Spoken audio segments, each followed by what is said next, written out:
You can follow them and listen to all of the good content that we give out.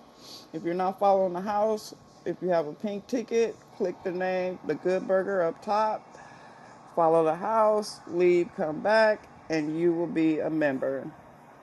Tonight we're going to go over Adam22, Can't Catch a Break with Black 100. Now it seems that Van Lathan is on Adam22. If it's not one person, it's somebody else. What Telling from him what how he van? should be. He tripping? He tripping real good?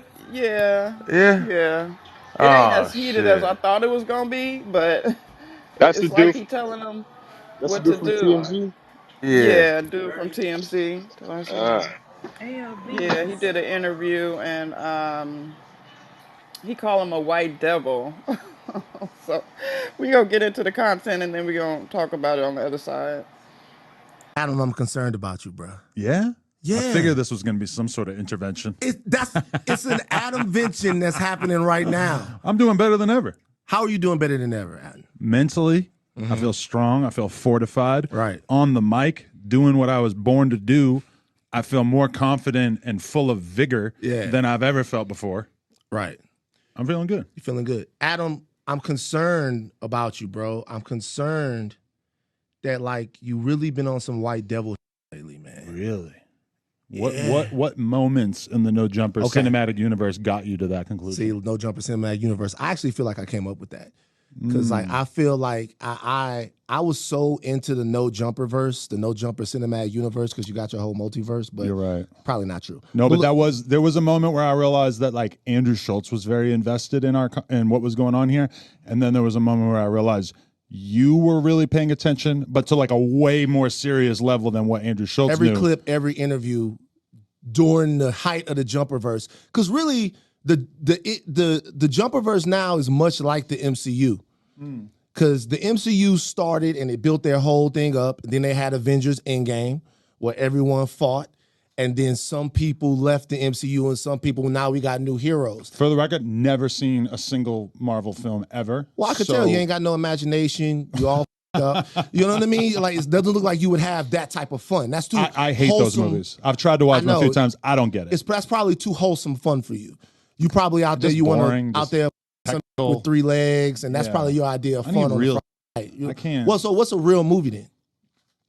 I don't know. I don't watch a lot of movies. You don't watch a lot of movies. Okay, not so really like my I thing. said, you like documentaries. You like a different type of fun. Yeah. It needs to be real for me to get invested in it. Like you like going down. You probably like tonight, Lena. What we're gonna do is we're gonna put flashlights on our head and we're gonna get all on K and we're gonna go down to Skid Row and just like chill around and see what we can see and vlog about it. That's I have very low risk tolerance at this point in my life. I would never do something like that. Yeah. Let me come back to the white devil They'll thing. eat me alive down So there. this is my thing, bro.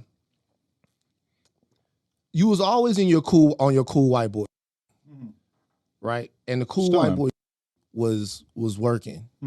Now I'm looking at you, and it seems like you wilding a little bit, bro. But what got you to that conclusion? So a couple of things. Number one, the Ruger thing was bad, bro. That was bad. How did he? He's a grimy GD. That one. See, you throwing out people's gangs. This is what I'm talking about. I got to keep it 1,000. This is the new Adam where you gang banging and you No. I'm not gangbang. Calling out, saying he's a grimy GD is a little bit. Why? He knows. I know, but why? When he was here and he said straight up, for somebody that comes from Chicago, because we did hip hop homicides and I was there in Chicago seeing how things go. When he said he did not want to talk about beef, why did you press him? It almost looked like you wanted. Did you watch the interview? I did watch the whole thing. Right. How many gang-related or op-related questions do you really feel like I asked during that? Not that many. Yeah, like 1 or 2. But he asked for 0, so why couldn't you oblige him? Right, that's insane. If I had actually took him at his word right there, I would have probably just said like, all right, you could just drive back to Vegas and not do this interview, because Lil Durk, one of the biggest rappers, definitely the biggest rapper out of Chicago, but one of the biggest rappers in America, had just done Academics' podcast, one of the bigger hip hop podcasts, and in that, one of the premier questions that got clipped and put on Act's YouTube channel was, why or how did you feel about Kanye doing this album and putting you and Ruga Word. on the same thing, inviting you to the same party, the same show, etc. And Lil Durk had like a pretty involved answer where he actually acknowledged Ruga by name for I think maybe the first time ever, or at least for in many, many years. And to me, that was just an obvious question I had to ask Ruga. And we actually had a pretty decent conversation about that because that is just like the most obvious thing that you would ever ask Ruga. And even Ak hit me up after like laughing, saying like, did Ruga seriously think you weren't going to ask that question? Because he said that he would have based the entire interview around that question because it's such an obvious question.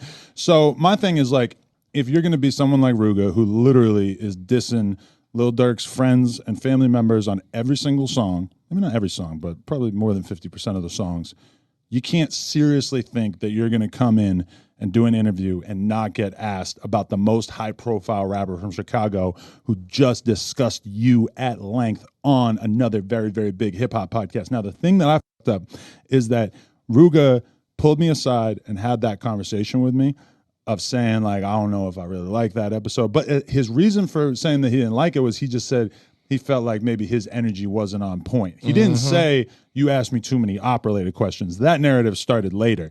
Now, what I should have said in that moment was like, okay, I'm going to hit you back because I thought that it was a really good interview and I think that we should drop it. What I did instead was I forgot and I just dropped it anyway because to me, I like the interview was good and there was just almost nothing that like that narrative, the op narrative, Stop that caught lying me to by me, surprise. Adam. He didn't Adam. say that to me beforehand. And when you watch it, I barely asked him about anything. It would not have even made sense for him to say that that was the reason he didn't want it to drop. So listen, this is why it's the white devil Adam22 right now. This is why. What you just gave right there is a completely salient, like obviously Logical response. But you left some things out. You know what we call that? We call that standing on business. There you go. Standing on business. Standing on business. Look at you now. See? Standing on business. Standing man. on business now is what you're doing. Okay. But let me Stood tell you. on it. Let me ask you a question. Did Ruga, prior to the interview, tell you that he didn't want to talk about that? Yes or no? He did briefly say that. Okay. So that's why I didn't. I had hold on, 10 hold on. op-related questions Hold on. that I did not ask him because he said that. But the Lil Durk one was like, you got to ask that one. But hold on, though. So that's the thing. The thing is this. Everything that you just said, as somebody who interviews people all the time, people in media, nobody's going to disagree with you. That's like, you know how many interviews have been pitched to me and somebody has said, either it be a label person or a PR person, hey, don't ask about this. And I'll say, okay, well, I don't need to have this person on. Like if I can't ask about that, if you're going to come on here and I can't ask about that, I don't need to have this person on. Gets a little devilish when you say that you won't do it, and then you get them on the camera and you ask them about it anyway. He did not specifically say he didn't want to talk about that. He just said that's what he did. says. And he's a liar. He did not say that he wanted me to do an interview that was entirely free of any beef-related questions. He just said that he didn't want to make the whole interview like that. So for anyone, I challenge everybody watching this to go watch it and tell me if you think that that was an overtly beef-based interview. So it might have been the interview the least beef-related interview that Ruga has ever done in his life. In fact, I would bet money that it was the least beef-related, op-related interview he's ever done in his life. So if you're saying straight up that he's lying, then that's a different thing. But he says, hey, I didn't want, so there's 2 points. He says, hey, didn't want to talk about any beef. Then he says, he never said he didn't want to talk about any beef. He just said, I don't want to do a ton of those questions. Okay. So I asked him about the most mainstream, well-known beef that he has addressed 10,000 times in songs. After that, you conveniently forgot.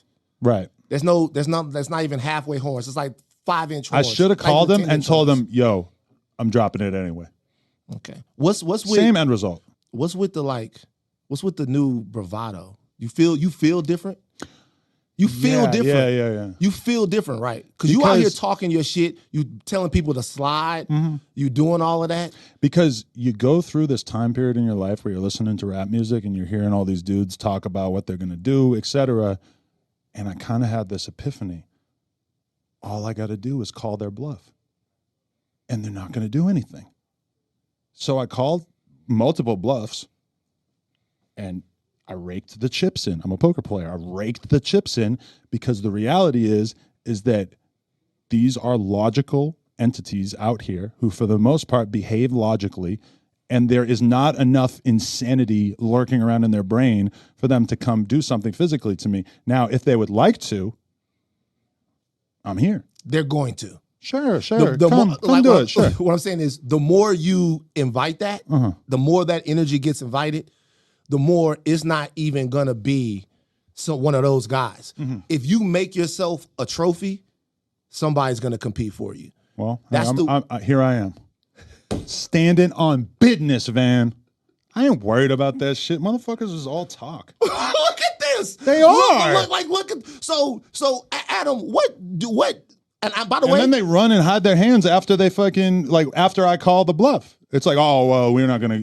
Nobody's want to risk their freedom. Nobody's gonna do anything. Okay, I'm not even talking about Ruger right now. I'm just talking in general. Well, not even Ruger, right? Yeah. But because I've just seen you, it just seems like you're running around with a different type of battery in your back right now. It's not even a battery that's in my back. If there is a battery, if there was any software installed in me, it's just realizing you have nothing to be worried about. Right, because everybody's pussy. I'm not saying everybody's pussy. For sure, there's some real ones out there. Yeah. I just don't know that I'm beefing with them. You don't think who are you beefing with? I don't know. Nobody really. So nobody doing nothing. So if you're not beefing with anybody, then you're not saying that anybody's pussy. But if you're saying that, you're not, if you're saying that if you're into it with somebody and they're not gonna do anything, then that's a direct challenge for them to do something. This is what I'm saying. Forget about all of that. Because I'm not a street nigga, and I don't think that you are either. Are you a street nigga? Because something might have changed. No, sir. You're not. Adam, I'm concerned. So what do y'all think? He definitely got a battery behind his back. I think he sound pretty confident and like he leveling to some new level of himself. I think we talked about this. I think maybe a week or two ago. That he's I think with the thing with with all this stuff that's going on with AD has given him. I don't know about confidence or nothing like that, but he's just like, man, F it. If everybody's gonna keep talking about me, then I might as well just rise to the occasion. Then, and so now he's going out on a limb. He's taking the content to a whole nother level. He's seeing different things that he can try, and he's like, and I guess this was kind of like the latest thing now. And he was already in the algorithm, but now he's like, all right, this is how I'm swimming in now. If people gonna be saying this about me, then I'm just gonna absorb everything about this and truly dive in it. So I really think that's really what it is. He's just taking advantage of the opportunity that's ahead of him, and I think he's like, hey, you know what, this thing I'm doing right now is fun until it's not. And also he was just doing a thing where his wife just got messed with by the black dude. You know what I mean? So everybody's calling him out, thinking he's a pussy or he's not really a man. And I think that's more of it too. He's really trying to prove himself, Right. type thing. He said he's standing on business, man. Business. Well, No, he what they was said talking business, about not business, business. when they was talking about in the clip was the interview he did with Ruga. Apparently, Ruga said in the beginning it was certain stuff that didn't want to answer. As soon as they got on camera, Adam answered it. Ruga made a video calling Adam messy, and Adam went off on him. I'm not sure. It was a month ago, so I'm not sure if it was like before or after the Lena and all this other stuff came up, but Adam was acting hard then. I believe that Adam and him had a conversation about it. I believe Adam worded it a certain type of way so he could talk about it, and that's just what ended up happening. And instead of Adam, going in detail with him, like, hey, all right, this is a conversation that we had, and I'm going to release it. And what do you want me to cut out? He just, you know what, I'm just going to do it anyway because he was like, you know what, I'm not going to suffer consequences because they keep talking about this and that, and they don't do nothing about it. So I'm just gonna put it out there because they ain't gonna do nothing about it. He Man, I'm damn That's he just what it damn done. is. did tell on himself when he said that. He said they're not gonna do nothing to me, so I'm gonna just do whatever the hell I want. He didn't forget. He knew exactly what he was gonna do. Yeah, so I got that content too. Adam's response to Ruger. Let me play that right quick.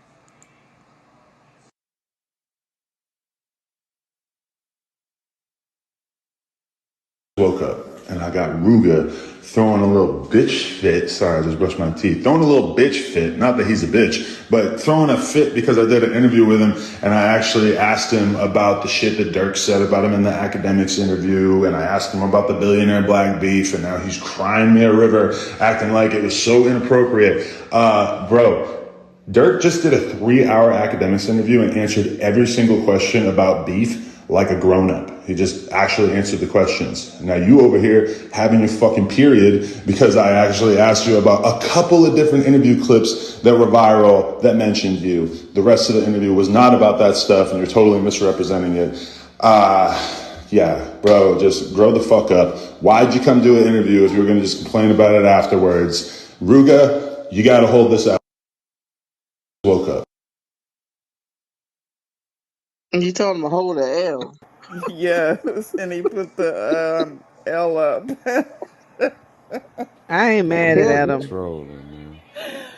here's my thing, Rosetta. I think that anytime that anybody puts a camera in your face and records it, He in the Matrix. regardless You in the if it doesn't Matrix. come out right then and there.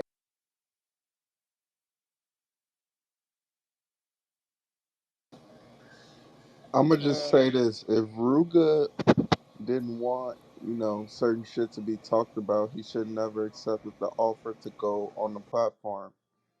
As long as he doesn't control or own the platform's gonna do whatever the fuck it wants because the platform has all the rights to whatever content it produces Facts. on it. So I don't get that gripe. I also don't get Van Lathan thinking he could speak up for another grown ass man like Ruga don't got, a mind of his own. So Well, Eric, I think Van Lathan's been on that Oh shit, platform a couple times. y'all! What up, go Pete? ahead, Eric. No, I think Van Lathan's been on that platform a couple of times, so I think this is like kind of like part of his thing that he goes on with Adam. I think it's just for content with him, regardless of if he believes this stuff or not. I'm glad somebody at least calling him out. We telling him all the shit that he not doing right, he going about wrong.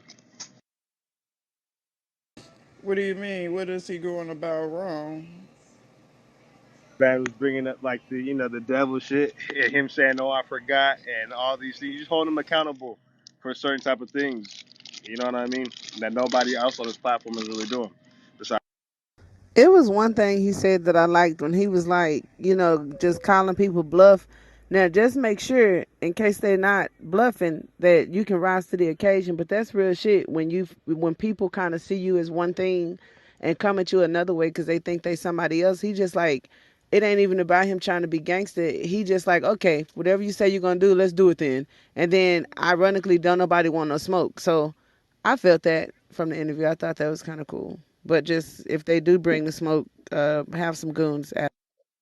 Well, Wax said it earlier. They ain't gonna do nothing because Adam can call the police if he want to. He not from that. He not from the streets, so all that street stuff don't apply to him. Now he get into street business, but I mean, at the end of the day, that's how he run it, and they are getting on his platform. So however he run it, he run it. He put that camera in front of your face. They can say, "Oh, don't do this," or "Oh, don't put this out there."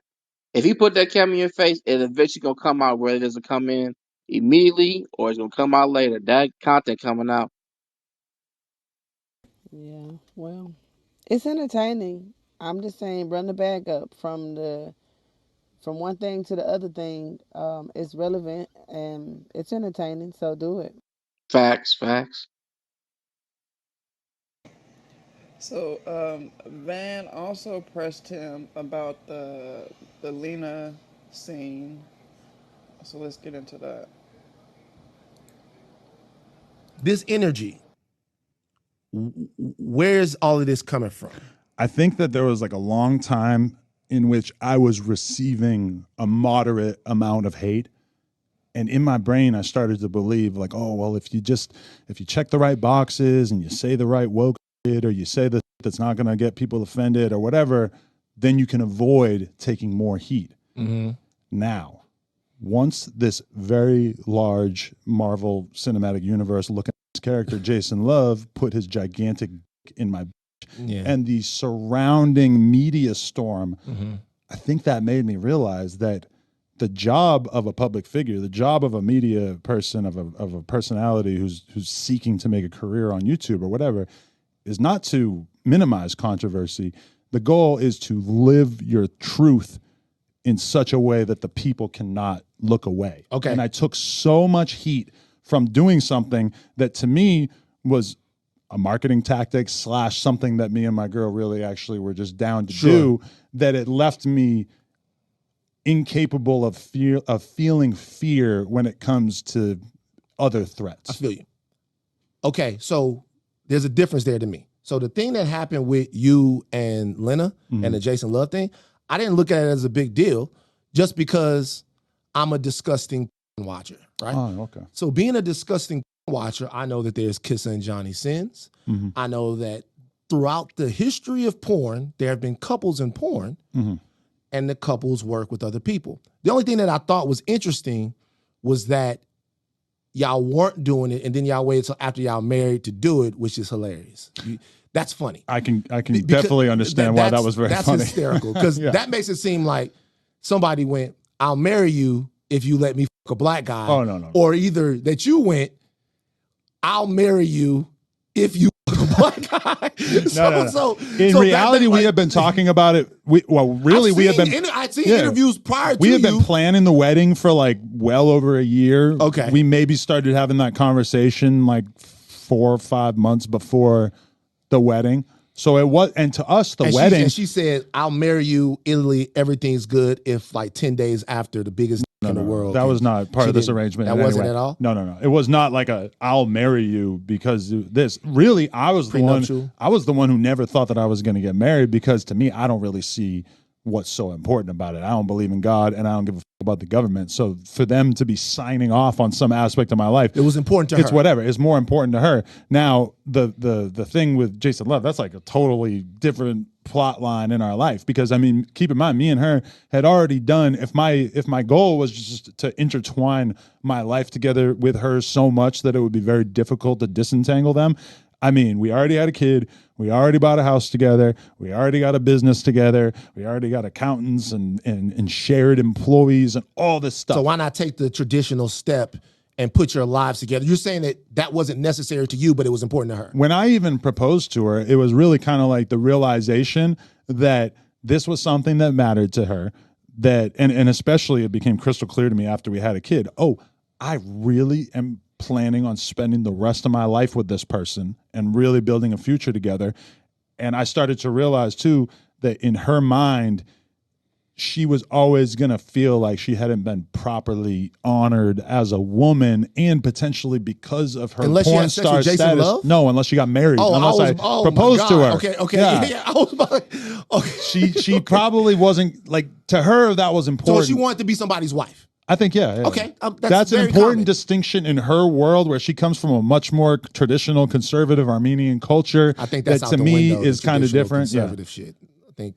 And for sure, I am assuming that many of them know about this Jason Love arc and have not mentioned it to her or I. Sometimes I wonder what the conversations are like when we're not around. Right. Oh, the conversations are in Armenian, and they probably involve the N-word. But look, here's the. Oh Lord, we could get into that. Like here's the situation. Never heard them say that, by the way. I'm sure her family's beautiful and lovely. I'm fucking around, but this is what I would say. One more question about that, because that was very fascinating. The whole thing was fascinating. I knew, obviously, with the space that you're in, that, you know, letting somebody fuck your wife, that was going to be a thing, right? Or not letting somebody fuck your wife, because I'm sure she has agency in what she's going to do, but signing off on it. I worked with her on choosing the guy. This was a conversation between her and I. Let me ask you a question. So when you were choosing the guy that she was going to have sex with, was this we're choosing talent, or was this like, did you like look at the different dicks as well? No, I wasn't thinking about the actual measurements of the dicks. Because I'm asking. No, some people would. It was entirely based on who did the other girls in the industry that we know say is good to work with. Mm-hmm. And then also on top of that, who has a large social media following where it would actually stand out to people. Now, the resulting media storm was so gigantic that actually the social media profile of the guy involved really did not matter. It probably could have been any guy. Were all of these guys black? No. How many of them were black? I think we had 3 names and 2 were black and 1 was white. Okay. And Because you realize that if you and Lena are looking for somebody for her to have sex with, and y'all looking at like 10 black guys and like comparing their attributes, that feels like a fucking slave auction. That's a good, I didn't think of that. Yeah. But the thing is, I feel kind of naive now. Why? Because I wasn't thinking, oh, it'll be way more viral if it's a black dude. Now, having seen how this played out, I'm like, oh shit, that would have been a huge wasted opportunity if we had had a white guy do it, because the racial part of this storyline was a gigantic part. America. But that didn't really occur to me because I don't believe you. I wasn't thinking about it like that. I do not, this is another part of the white devil narrative. And see, now you're making me feel even more naive because me and her don't believe you. Scour my text messages. Bro, you let a nigga that looks like he plays middle linebacker for the Baltimore Ravens. He could not play for the Ravens. Don't give him that. Like he looks maybe a couple of years ago. You know what I'm saying? Like, so you don't think with as culturally aware and educated as you are, you don't think that your wife fucking that guy is going to be a much bigger deal than a white guy. Yeah, the white dude. In retrospect, I feel like an idiot for not thinking about that. Okay. Last thing I'll ask about this, and then I'll come back to the actual point that I was making. Mm-hmm. When I was watching you and Lena talk to Andrew Tate, I saw that her mention that you had cheated on her. Back in the day. So in no way, because the first thing that popped in my mind was she got to have sex with Jason Love because Adam cheated on her. And then she was like, fuck it.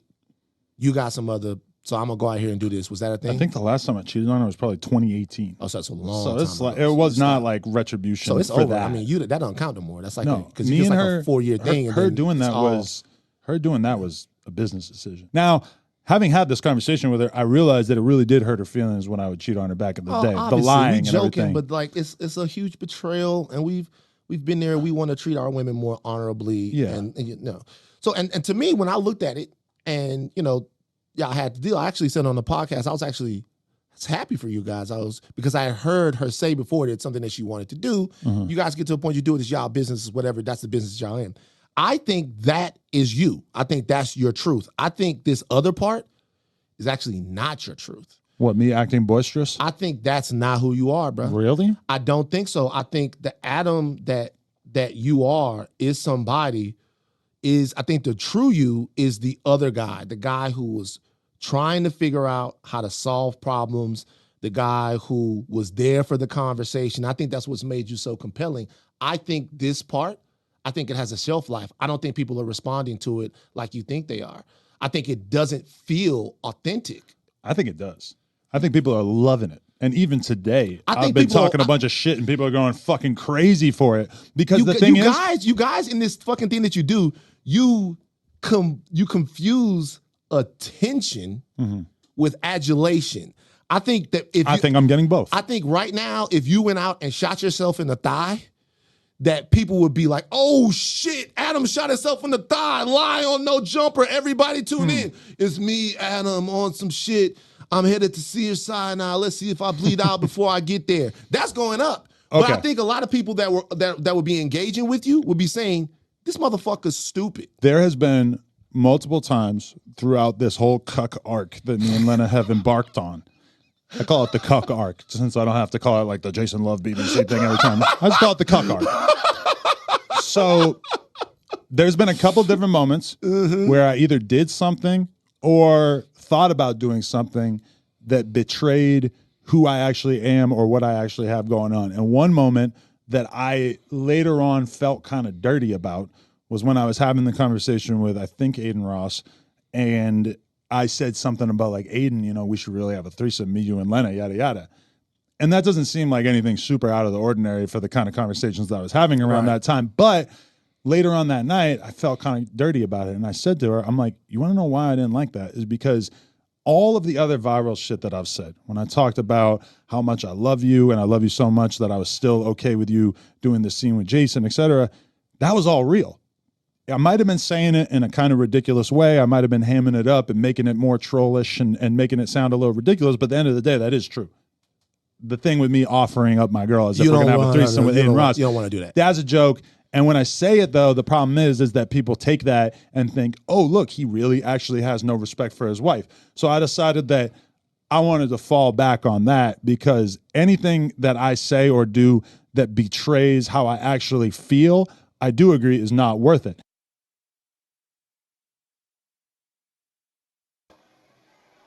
So what do y'all think? I don't necessarily think that this was a press. It sounded more like a friend, like saying, Right, "Yo, bro, what's going on with you, bro? Like, I feel like you Business wildin'." clear. Yeah, right. well, I know I sound like Van's more concerned than oppressed. That's just me personally. I could be wrong, but that's what it sounded like to me. Yeah, Sometimes that's what it sounded like to me too. Like he just is watching from the outside and sees a different version of Adam than what he usually sees, and Adam doesn't see it. well, it's kind of like too. Some people may have different beliefs or whatever or lifestyles. Some people could have had intentions that they just now kind of like getting to come into fruition. So some people say, well, him doing this seems like XYZ to me because they have like traditional mindsets or their way of thinking. I don't think a lot of the shit that he do or say is crazy because I just know that there are a lot of people on this planet and we all different. So for me, it doesn't seem as extreme. And even when he said, I didn't really pay attention to the dude being black, but after the fact, I saw I could have missed an opportunity. The other guy was like, I ain't buying that shit. But I like believe that that could fucking happen. Like he could, as a white boy, say, damn, she finna, he it might have crossed his mind about race, but I don't think he like sought out to do it solely on race, where people just like think what they want to think, and regardless of what you say, they have their perspective. So I just always like whatever he say, it's like give him a chance to be fucking different, but people don't like different, so they trying to box him up and say he out of his body when it's like, what's my body, bitch? Like, well, so. If he didn't think about race, she definitely did. Facts, facts. She definitely did. I'm just saying. What do you think, Moko? Do you think if Adam said he didn't, what do you think about his wife? You think she did? I mean, I think that Come on, Moko, don't spin it. I Just don't I don't just I say don't know good. much. I didn't follow them like before now, but my personal thing was she may have experienced some things that were challenging, and that was a gift to her. I think that was a gift to her, but people don't see it that way. Some people say it was content. He pimping her out. They both full of shit. He ain't gonna stay with her long. I thought that it seemed a bit like calculated that as they strengthened their relationship and got married or engaged or whatever, he gifted her with something that seemed to maybe compensate the challenges she experienced. That's just my opinion. And that's their business. And that's how I see it. But everybody keeps spinning it and spinning it and spinning it. So I feel like he going with the wind because as it's being spun, he getting interviews, that bag going up, boom, boom, boom. I would ride with it What's too, the as name? long as What's he the It name was of killing this it. gift? always What, business. I what what's want the what's a the name of the G. gift he gave her? I I want to mean, give Moko Give the biggest the other gift than the headshot.